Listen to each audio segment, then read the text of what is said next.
Welcome back to Prince Education channel. Friends, आज हम बात करेंगे steps of plotting of points on a graph paper. Means graph paper पर आप points को कैसे प्लॉट्स करेंगे, उनके कौन कौन से स्टेप्स होते हैं वो हम लोग स्टडी करेंगे।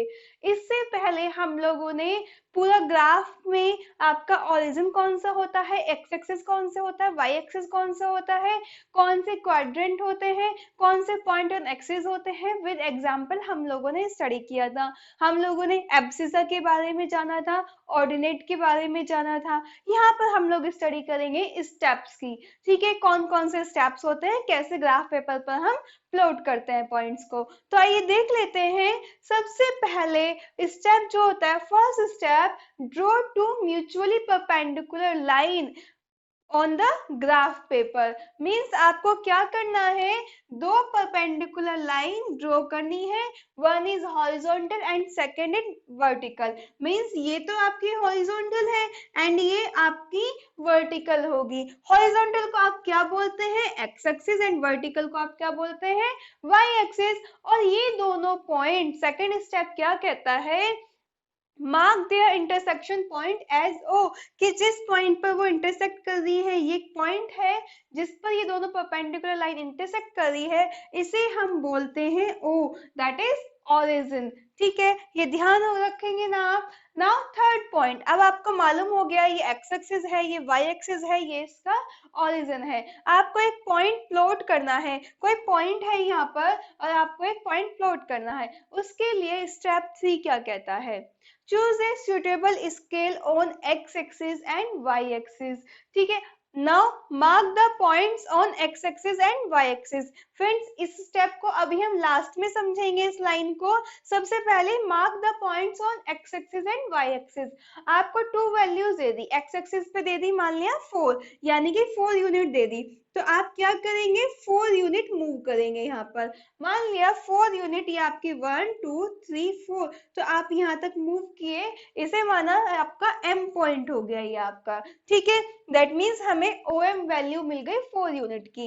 एंड y एक्सिस पर माना आपको 3 यूनिट्स मूव करना है, दैट मीन्स 1 2 3, तो 1 2 3, y एक्सिस पर 3 पॉइंट ये हो गया आपका 3 यूनिट, एक्स एक्सिस पर यहाँ हो गया। लेकिन ये तो 4 आपका एक्स एक्सिस पे है एंड ये वाई एक्सिस पे है, हमें प्लेन पे फाइंड आउट करना है। तो हम यहाँ क्या करेंगे, यहाँ से परपेंडिकुलर लाइन ड्रॉ करेंगे। मीन्स 4 से, और आपके 4 से परपेंडिकुलर लाइन ड्रॉ करेंगे एंड इस 3 पॉइंट से परपेंडिकुलर लाइन ड्रॉ करेंगे। तो एक पॉइंट पर मीट करेगा ये, जिसे हम बोलेंगे P, जिससे हमारे क्या फाइंड आउट होंगे, step 4, obtain the coordinates of the point which is to be plotted, let the point P A, B। Means उससे आपको एक पॉइंट P मिल जाएगा जिसकी वैल्यूज होगी A, B। A की वैल्यू यहाँ पर 4 है एंड B की वैल्यू आपकी 3 है, तो आपको क्या होगा, एक पॉइंट मिल जाएगा। इस तरीके से हम ग्राफ पर पॉइंट्स को रिप्रेजेंट कर सकते हैं। क्लियर? नाउ फ्रेंड्स, हम लोग इस चीज को एग्जाम्पल से देख लेते हैं, बट उससे पहले एक लाइन आपकी रह गई थी, choose a suitable scale on x axis and y axis. इसका क्या मतलब होता है, इसका मतलब होता है कि आपकी, जैसे ये आपने देखा 4 यूनिट्स एंड 3 यूनिट्स, ये तो आप ड्रॉ कर लेंगे ग्राफ पेपर पर, लेकिन आपका ग्राफ पेपर तो इतना बड़ा नहीं होता। मान लिया आपको दे दिया 50 यूनिट्स एंड 60 यूनिट्स, तो आप कैसे ड्रॉ करेंगे? उस पॉइंट्स को रिप्रेजेंट करने के लिए हम लोग क्या करते हैं, मैथ्स में एज्यूम कर लेते हैं कि 10 units equals to 1 unit. Means हम मान लेते हैं, तो जब हमारे 10 यूनिट्स हम मान लेते हैं 1 यूनिट के इक्वल, तो 50 यूनिट्स किसके इक्वल हो जाएगा, 5 यूनिट के। ठीक है, दैट मीन्स 1 2 3 4 5, तो ये डिस्टेंस हमारी आ जाएगी एक्स एक्सिस पे। सेम हम वाई एक्सिस के लिए देख लेते हैं, एज्यूम कर लेते हैं, मीन्स बड़ी वैल्यू को छोटी कर लेते हैं। यही इसने बोला है, choose a suitable scale on x axis and y axis, कि अगर आपकी वैल्यू बड़ी है तो हम अपने according suitable scale, suitable measurement मान लेते हैं एक्स एक्सिस के लिए और वाई एक्सिस के लिए, देन पॉइंट को मार्क करते हैं। क्लियर? समझ आ गया ये आपको? अब हम एग्जाम्पल से देख लेते हैं। आपको एग्जाम्पल दिया है, प्लॉट द पॉइंट्स P -2, 1 दिया है and Q 3, 1 in A rectangular coordinate system and find all possible coordinates of other two vertices of a square having P and Q as two adjacent sides. सबसे पहले आपको first line solve करनी है, plot the points P and Q in a rectangular coordinate system. हमें मालूम है Cartesian या फिर रेक्टेंगुलर कोऑर्डिनेट सिस्टम क्या यूज करता है, x और y एक्सिस को यूज करता है. ये क्या होता है, इसे हम x और y एक्सिस जब यूज होता है उसे हम बोलते हैं कार्टेशियन या फिर रेक्टेंगुलर कोऑर्डिनेट सिस्टम. तो अभी हमने स्टेप्स स्टडी किए हैं. फर्स्ट स्टेप क्या कहता है कि x और y दो एक्सिस है, ये दोनों क्या होने चाहिए, एक दूसरे पर परपेंडिकुलर. फर्स्ट स्टेप यही तो कहता है कि टू एक्सिस हो, वो दोनों क्या हो, म्यूचुअली परपेंडिकुलर हो. और सेकंड पॉइंट क्या कहता है कि वो एक पॉइंट O पर इंटरसेक्ट करते हो. तो इंटरसेक्ट कर रहे हैं ना. उसके बाद हमें थर्ड पॉइंट कहता है कि आपको मार्क करने हैं इन पॉइंट्स को. दैट मीन्स आपको P दिया है -2,1 एंड Q दिया है 3,1. सबसे पहले P की वैल्यू मार्क कर लेते हैं -2,1. एक्स एक्सिस पर कितनी वैल्यू है स्टूडेंट्स, -2. माइनस में है तो हम किस ओर चलेंगे, लेफ्ट साइड में चलेंगे एक्स एक्सिस पर. दैट मीन्स ओरिजिन के लेफ्ट साइड में नेगेटिव वैल्यूज होती है तो हम लेफ्ट साइड में चलेंगे. यहाँ देखते हैं -1 -2. दैट मीन्स ये क्या हो गई आपकी, -2 हो गई वैल्यू. नाउ 1 y एक्सिस पर 1 है, पॉजिटिव है, तो पॉजिटिव के लिए ओरिजिन से अपवर्ड डायरेक्शन में जाएंगे. तो 1 क्या हो गई यहाँ से ओरिजिन से, ये हो गई आपकी 1 डिस्टेंस. अब हम क्या करेंगे, यहाँ से एक परपेंडिकुलर लाइन ये ड्रॉ कर लेंगे तो एक पॉइंट पे मीट करेगा जिसे हम बोलेंगे P, जिसके कोऑर्डिनेट्स हो गए -2,1. क्लियर, ये क्या हो गए आपके -2,1 कोऑर्डिनेट्स हो गए. आप इनको लिख लेंगे कि ये पॉइंट आपका P है एंड कोऑर्डिनेट्स -2,1 है. क्लियर. नाउ Q पॉइंट के लिए देखते हैं. एक्स एक्सिस पर वैल्यू दी है आपको 3, तो 3 का मतलब positive value. That means origin से राइट साइड में मूव करेंगे तो 1 2 3, तो ये आपका 3 यहाँ तक की वैल्यू हो गई आपकी एक्स एक्सिस पर. नाउ y की वैल्यू 1, तो 1 अपवर्ड डायरेक्शन में पॉजिटिव में चलेंगे. दैट मीन्स ये पॉइंट हो गया आपका. तो जब हम यहाँ से वैल्यू को मीट करेंगे तो ये एक परपेंडिकुलर लाइन से यहाँ एक पॉइंट मिल जाएगा आपको Q, जिसके कोऑर्डिनेट्स हो जाएंगे आपके 3,1. क्लियर. ये आपने प्लॉट द पॉइंट्स, ये क्या किए, ये पॉइंट्स प्लॉट कर लिए आपने अपने ग्राफ पेपर पर. First question first line solve हो गई स्टूडेंट्स आपकी कि P एंड Q प्लॉट कीजिए, कर लिया आपने. Now second point, and find all possible coordinates of other two vertices of a square having P and 2Q as two adjacent side. इसने बोला है कि आपको अदर क्या फाइंड आउट करने हैं, अदर कोऑर्डिनेट्स फाइंड आउट करने हैं. मींस आपको P और Q एक साइड मान लो, इसको एक साइड के वर्टिसेस, स्क्वायर की एक साइड के वर्टिसेस मान लिए, और आपको अब क्या करना है, स्क्वायर बनाना है. आपको स्क्वायर बनाने के लिए एक साइड अगर मालूम हो तो आप पूरा स्क्वायर बना सकते हैं. क्यों, क्योंकि स्क्वायर की चारों साइड इक्वल होती है.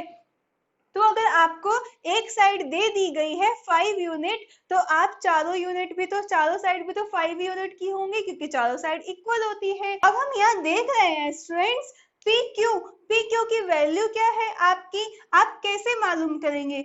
ये यहाँ से आपकी y एक्सिस तक की डिस्टेंस P पॉइंट से कितनी है, 2 यूनिट्स है. एंड इस पॉइंट से यहाँ तक की Q पॉइंट तक की डिस्टेंस कितनी है, 3 यूनिट है. ध्यान रखना डिस्टेंस कभी भी नेगेटिव में नहीं होती, मैंने आपको बताया था. आप ये मत सोचना ये तो -2 है, डिस्टेंस -2 नहीं होगी, पॉइंट -2 होगा, डिस्टेंस तो 2 यूनिट्स ही होगी. दैट मीन्स ओरिजिन से इस, अगर यहाँ तक के आप डिस्टेंस चेक करेंगे तो कितनी यूनिट्स है, 2 यूनिट्स है. सिर्फ वो नेगेटिव डायरेक्शन में चल रहे हैं. ठीक है. तो दैट मीन्स ये डिस्टेंस 2 यूनिट, ये डिस्टेंस 3 यूनिट, तो टोटल डिस्टेंस कितनी हो जाएगी, 5 यूनिट. तो PQ की टोटल डिस्टेंस आपकी कितनी आ गई, 5 यूनिट आ गई. दैट मीन्स स्क्वायर अगर हमें बनाना है तो हमें मालूम हो गया कि एक साइड 5 यूनिट्स है, तो चारों साइड में 5 यूनिट्स की होंगी. अब हम बना लेते हैं. हम स्क्वायर दो तरीके से बना सकते हैं, अपवर्ड डायरेक्शन में ड्रॉ करके एंड डाउनवर्ड डायरेक्शन में ड्रॉ करके। सबसे पहले हम अपवर्ड डायरेक्शन में बनाते हैं एंड अदर कोऑर्डिनेट्स को फाइंड आउट करते हैं। अगर हम इस P पॉइंट से बात करते हैं तो हम अपवर्ड डायरेक्शन में जाएंगे तो x की वैल्यू तो आपकी सेम ही रहेगी, तो आपको अपवर्ड डायरेक्शन में जाना है, दैट मीन्स कितना चलना है, 5 यूनिट चलना है। तो यहाँ पर आपकी y एक्सिस पर वैल्यू कितनी है, 1 यूनिट है। तो यहाँ से हम चेक करेंगे तो कितने यूनिट है, 1 यूनिट है। अब हमें इस पॉइंट से 5 यूनिट अबव जाना है, दैट मीन्स 1 + 5 कितना हो जाएगा, 6। तो यानी कि हमारी वैल्यू कहीं 6 तक होगी। ये देख रहे हैं ना आप, 6 यूनिट। तो हमारी वैल्यू 1 + 5 तो कितनी हो जाएगी, 6 यूनिट। ये आपकी 1 यूनिट है एंड ये आपकी 5 यूनिट है, तो टोटल कितनी हो गई, 6। यानी कि ये पॉइंट यहाँ पे हमें नेक्स्ट पॉइंट यहाँ पर मिलेगा। सेम अगर हम Q पॉइंट से चेक करते हैं, Q पॉइंट से भी आपको 5 यूनिट ऊपर जाना है। तो जब हमारी ये कितनी है, 1 है, 5 ऊपर चलेंगे हम अपवर्ड डायरेक्शन में तो 1 + 5 6, दैट मीन्स 6 यूनिट तक की आपकी वैल्यू आएगी। तो आप ऊपर चलेंगे तो कहाँ तक आएगी, 6 पॉइंट तक आएगी। ठीक है, अब हम इन दोनों को क्या कर लेंगे, दोनों को मीट कर लेंगे। जब दोनों पॉइंट को हम मिला लेंगे तो ये डिस्टेंस कितनी आएगी, ये डिस्टेंस भी तो 5 आएगी। क्यों, क्योंकि ये 2 यूनिट एंड ये 3 यूनिट, तो ये टोटल डिस्टेंस कितनी हो गई, 5 यूनिट। दैट मीन्स ये भी 5 यूनिट, ये भी 5 यूनिट, ये भी 5 यूनिट। इस Q पॉइंट से तो स्टूडेंट्स ये डिस्टेंस 5 यूनिट है ना। अगर हम x एक्सिस से देखें तो 6 यूनिट है, बट Q से हमें देखना है तो Q से कितना हुआ, 5 यूनिट। तो आप देख रहे हो ये एक स्क्वायर बन गया। इस स्क्वायर की चारों साइड इक्वल है, 5 यूनिट की है। यही हमसे पूछा था कि आप स्क्वायर बनाइए, लेकिन साथ में अदर कोऑर्डिनेट्स भी बताने थे। तो इस पॉइंट के कोऑर्डिनेट्स क्या हो जाएंगे, x एक्सिस पर तो वैल्यू कितनी है हमारी, -2 है, लेकिन y एक्सिस पर कितने हो गया पॉइंट, यहाँ पे हमारा 6 हो गया। ठीक है, नाउ यहाँ पर हम चेक करेंगे x एक्सिस पर ये डिस्टेंस आपकी कितनी है, 3 है, लेकिन y एक्सिस पर कितनी है, ये पॉइंट कितना है, 6 यूनिट का है। तो यहाँ पे कितनी हो जाएगी, टोटल 6 हो जाएगी। स्टूडेंट्स कंफ्यूज्ड नहीं होना है। आप सोचेंगे कि ये 5 होनी चाहिए थी, नहीं, 5 तो सिर्फ हमने इस पॉइंट से अबव मूव किया था। चेक तो हम पॉइंट y एक्सिस का करेंगे कि यहाँ पे 6 है आपकी, तो यहाँ पे पॉइंट क्या आएगा, वैल्यू 6 आएगी। क्लियर, सेम यहाँ पर आएगी। तो ये आपको दो कोऑर्डिनेट्स मालूम हो गए, यही पूछा था उसने, all possible coordinates of square, other possible coordinates, ये आपके 2 आपको मालूम थे, 2 आपने और कैलकुलेट कर लिए। बट स्टूडेंट्स इसमें एक सॉल्यूशन और हो सकता है, ये हमने स्क्वायर अबव डायरेक्शन में बनाया है, अपवर्ड हम डाउनवर्ड डायरेक्शन में भी तो बना सकते हैं। डाउनवर्ड डायरेक्शन में भी P और Q से मूव कर सकते हैं। कैसे कर सकते हैं, सेम आपको पॉइंट दिया है, यहाँ से आपको 5 यूनिट मूव करना है डाउनवर्ड डायरेक्शन। दैट मीन्स ये कितनी डिस्टेंस है, 1 यूनिट की है, तो आपको 4 यूनिट और चलना है। तो जब हम चलेंगे तो 4 यूनिट, दैट मीन्स ये आपकी एक क्या आ जाएगी, पॉइंट आ जाएगी 4 यूनिट की वैल्यू। तो टोटल यूनिट कितनी हो गई, 4 + 1 5 यूनिट हो गई ना डिस्टेंस आपकी टोटल। तो जो नेक्स्ट पॉइंट होगा वो होगा आपका यहाँ पे, दैट मीन्स इसके कोऑर्डिनेट्स क्या होंगे, x एक्सिस पर तो वैल्यू -2 ही होगी, लेकिन y एक्सिस पर ये पॉइंट क्या है, यहाँ पे -4 है, दैट मीन्स -2, -4। आपकी डिस्टेंस तो 5 ही रही है, लेकिन आपका पॉइंट क्या है, y एक्सिस पर -4 है। ठीक है, तो ये आपको समझ आ गया कि ये जो टोटल डिस्टेंस है ये आपकी 5 यूनिट है, लेकिन कोऑर्डिनेट्स -2, -4 है। चेक कर लीजिए, -2, -4। नाउ सेम इसके लिए चेक करते हैं, डाउनवर्ड डायरेक्शन में 1 यूनिट एंड नाउ अगेन आप 4 यूनिट मूव करेंगे, तो टोटल डिस्टेंस कितनी हो गई, 4 + 1 5 यूनिट। तो इसके कोऑर्डिनेट जब हम इसको मिलाएंगे तो इसके कोऑर्डिनेट्स क्या आ जाएंगे स्टूडेंट्स, x एक्सिस पर तो 3 है आपका एंड y एक्सिस पर 4 है, दैट मीन्स ये 2 कोऑर्डिनेट्स और मालूम हो गए। तो आप देख सकते हैं ये 5 यूनिट, ये 5 यूनिट, ये भी तो 5 यूनिट, 2 + 3 दैट मीन्स ये भी 5 यूनिट। तो चारों साइड क्या हो गई, इक्वल हो गई, 5 यूनिट्स ही आए हैं। तो आपको P और Q 2 कोऑर्डिनेट्स मालूम थे, इनके 2 कोऑर्डिनेट्स की वैल्यू मालूम थी, यहाँ पर आपको 4 की और मिल गई। तो आपसे यही पूछा था, find all possible coordinates of 2 vertices of a square having P and Q as 2 adjacent sides. तो आपको P और Q ये इससे एडजेसेंट साइड्स जा रही है ना इससे, तो इसके हमारे क्या हो गए, अदर पॉइंट्स मालूम हो गए, अदर कोऑर्डिनेट्स। P से भी अदर कोऑर्डिनेट्स मालूम हो गए एंड Q से भी अदर कोऑर्डिनेट्स मालूम हो गए। तो इस तरीके से आप किसी भी पॉइंट को ग्राफ पर प्लॉट कर सकते हैं।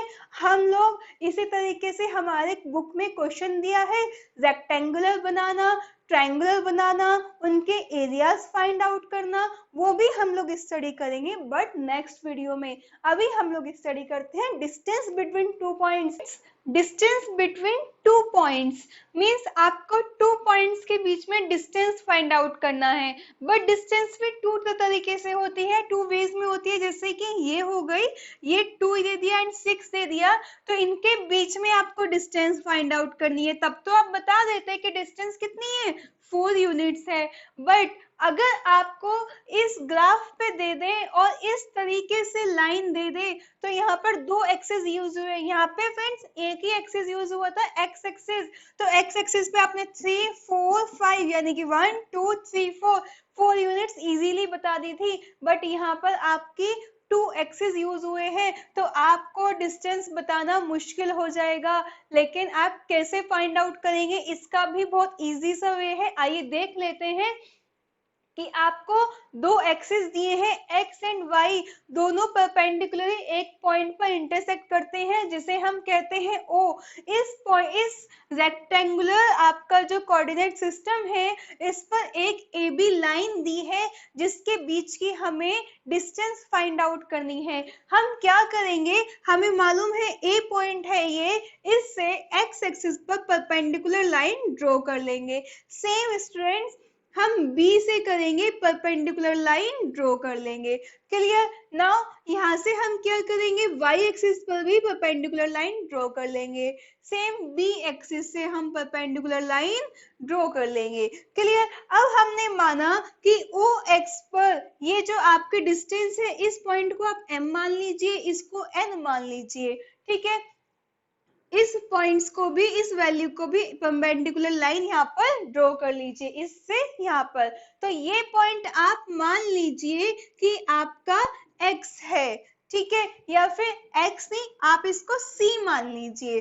क्लियर। तो आपका एक ABC ट्रायंगल हो गया, जो कि यहाँ पे ये लाइन क्या है, परपेंडिकुलर। अगर आपका परपेंडिकुलर ट्रायंगल हो तो उसमें आप पाइथागोरस थ्योरम अप्लाई करते हैं, वो ही हम यहाँ पर अप्लाई करेंगे। लेकिन उसके लिए हमें 2 साइड्स मालूम होनी चाहिए। अब देखते हैं, अगर आपकी एक्स एक्सिस पर OM की वैल्यू अगर आपकी x1 है एंड ON की वैल्यू x2 है, आपकी OM की वैल्यू x1 है एंड ON की वैल्यू x2 है, तो आप MN की वैल्यू फाइंड आउट कर सकते हैं ना।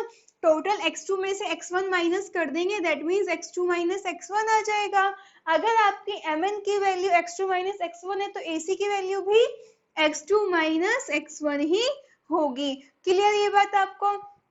नाउ फ्रेंड्स ये पॉइंट देख लेते हैं। मान लिया कि ये डिस्टेंस आपकी कितनी है, y1 है एंड ये डिस्टेंस आपकी y2 है। तो ये जो वैल्यू आएगी, यहाँ पर भी आप मान लीजिए पॉइंट कि ये आपका P है और ये Q है। तो PQ की डिस्टेंस क्या आ जाएगी, टोटल y2 में से ये y1 माइनस कर देंगे, that means y2 minus y1 आ जाएगी। तो ये BC की वैल्यू भी तो क्या होगी, फिर y2 माइनस y1 ही होगी, क्योंकि PQ और BC आपस में इक्वल है। ये लाइन भी y2 माइनस y1 होगी। अब आपको ये आपका क्या हो गया, परपेंडिकुलर ट्रायंगल बन गया, जिसमें 2 साइड्स आपको मालूम है एंड आप पाइथागोरस थ्योरम अप्लाई कर सकते हो। पाइथागोरस थ्योरम क्या कहती है आपकी, AB square equals to AC square plus cb²। यही तो होती है स्टूडेंट्स आपके पाइथागोरस थ्योरम। तो आप इसको कैसे सॉल्व करेंगे? आप यहाँ पर वैल्यू पुट कर दीजिए। AC की वैल्यू पुट कर दी हमने x2 माइनस x1 का होल स्क्वायर, एंड CB की वैल्यू क्या है आपकी y2 माइनस y1 का होल स्क्वायर। क्लियर? ये किसके इक्वल है? AB² के। बट आपको तो AB की वैल्यू फाइंड आउट करनी है, तो ये जो स्क्वायर होगा ये उस साइड जाके किस में कन्वर्ट हो जाएगा? रूट में। That means AB equals to root of x2 minus x1 का whole square plus y2 minus y1 का होल स्क्वायर। ये क्या हो गया स्टूडेंट्स? ये हो गया हमारा डिस्टेंस फॉर्मूला। तो आप इसको अच्छे से याद कर लीजिए कि ये आपका क्या है? डिस्टेंस फॉर्मूला है। क्लियर? नाउ अगर आपको पॉइंट्स दे दिए जाए तो आप इस तरीके से फाइंड आउट कर सकते हैं। एक चीज और ध्यान रखना, यहाँ पर AB के पॉइंट्स आपको मालूम हो जाएंगे ना, क्या होंगे?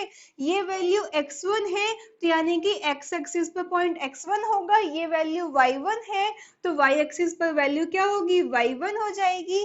नाउ B के लिए जब देखेंगे टोटल वैल्यू x2 है एंड y एक्सिस पे वैल्यू y2 है, तो पॉइंट्स क्या हो गए AB के? x1 y1 x2 y2। तो डायरेक्ट आप फॉर्मूला अप्लाई करेंगे x2 माइनस x1 का whole square plus y2 minus y1 का होल स्क्वायर। यही तो आया है आपका फॉर्मूला। अब हम इसको एग्जाम्पल से देख लेते हैं। आपको ये पॉइंट दिए हैं, x1 की value 2 they the and y1 की वैल्यू 3 दे दी, एंड यहाँ पर x2 की वैल्यू आपकी 5 हो गई एंड आपकी y2 की वैल्यू 6 हो गई। ठीक है, तो आपको क्या मालूम करना है? AB की वैल्यू फाइंड आउट करनी है। तो आप सेम क्या करेंगे? x2 माइनस x1 का whole square plus y2 minus y1 का होल स्क्वायर का टोटल रूट हो जाएगा, यानी कि इस फॉर्मूले में हम अप्लाई कर देंगे। तो ये आपका हो गया x1 y1 एंड ये हो गया x2 y2। अब आप फॉर्मूले में वैल्यू को पुट कर दीजिए तो AB की वैल्यू क्या आ जाएगी? रूट ऑफ x2 यानी कि 5, x1 क्या हो जाएगा? 2, x2 माइनस x1 का होल स्क्वायर प्लस यहाँ पे y2 की वैल्यू क्या है आपकी? 6 दी है, माइनस y1 की वैल्यू आपकी क्या आएगी? 3 आ जाएगी, इसका square. That means AB equals to root of 5 minus 2 क्या बचा स्टूडेंट्स? 3, यानी कि 3 का स्क्वायर प्लस 6 माइनस 3 क्या बचता है आपका? 3 का स्क्वायर। तो 3 3 9 एंड यहाँ पर भी 3 3 9 हो जाएगा। तो आप 9 प्लस 9 दैट मीन्स रूट 18 हो जाएगा। क्या ये आपका फैक्टर हो सकता है? क्या आप इसको रूट से बाहर सॉल्व कर सकते हैं? आप देख लीजिए, 2 3 6 होता है एंड 6 3 18 होता है आपका। अब आप देख रहे हैं कि ये दो कॉमन आ रहा है 3, यानी कि आपकी AB की वैल्यू क्या हो जाएगी स्टूडेंट्स? 3√2 हो जाएगी। आपने 3 रूट से बाहर आ गया आपका, क्योंकि अगर दो वैल्यू सेम होती है तो रूट से बाहर सिंगल वैल्यू आती है। ये आपको अच्छे से मालूम है स्क्वायर रूट कैसे सॉल्व करते हैं। तो हम इसे क्या लिख सकते हैं? 3√2 लिख सकते हैं। दैट मीन्स AB की वैल्यू 3√2 यूनिट्स आ गई। क्लियर? तो ये आपको फाइंड आउट हो गया। इस तरीके से हम अपने सभी क्वेश्चंस को सॉल्व कर सकते हैं। हम लोग फ्रेंड्स नेक्स्ट वीडियो में डिस्टेंस बिटवीन 2 पॉइंट्स के अदर क्वेश्चंस भी सॉल्व करेंगे and plotting of points on graph papers जैसे हमने अभी क्वेश्चन में सॉल्व किए था, उससे अलग भी जो इंपॉर्टेंट क्वेश्चन से एग्जाम में आते हैं वो भी सॉल्व करेंगे, प्लस RS अग्रवाल की पूरी एक्सरसाइज सॉल्व करेंगे एंड NCERT की एक्सरसाइज भी सॉल्व करेंगे। तो आई होप आपको ये अच्छे समझ आ गया होगा। अगर आपको कहीं भी डाउट है तो आप इस वीडियो को दोबारा से देख लीजिए, जिससे आपके सभी कंसेप्ट्स क्लियर हो जाएंगे। अगर आपको कोई पॉइंट समझ नहीं आया है तो आप कमेंट बॉक्स में लिख दीजिए, वो हम नेक्स्ट वीडियो में फिर डिस्कस कर लेंगे आपके उस पॉइंट को या फिर आपके क्वेश्चन को। ओके फ्रेंड्स, आई होप ये आपके लिए बहुत ज्यादा हेल्पफुल होगी। इस वीडियो को देखने के लिए थैंक यू।